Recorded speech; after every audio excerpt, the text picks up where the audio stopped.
Hello friends, आज हम आपके लिए सीआरआई का सेंट्रीफ्यूगल पंप लेके आए हैं। बहुत ही बेहतरीन पंप है ये इसके बाइट साइज है 2 इंची बाय 2 इंची के। आप देख सकते हैं ग्रीन रंग का सेंट्रीफ्यूगल पंप है ये सीआरआई पंप का विराट सीरीज। और हमारे पास ये रिपेयर होने आया है, साउंड की प्रॉब्लम है इसमें, तो हम आपको इसकी आवाज़ सुनाते हैं कितनी आवाज़ कर रहा है ये, आप देख सकते हैं। तो इसके बैरिंग ख़राब है, तो हम इसके खोल के इसके बैरिंग चेंज करेंगे।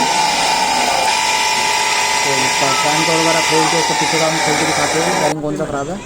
आप देख सकते हैं इसका पीछे का बैरिंग ख़राब है, तो हम इसको कूलर से खींच के बाहर निकालेंगे और उसका बैरिंग चेंज करेंगे। आप देख सकते हैं बैरिंग पूरा डैमेज हो चुका है।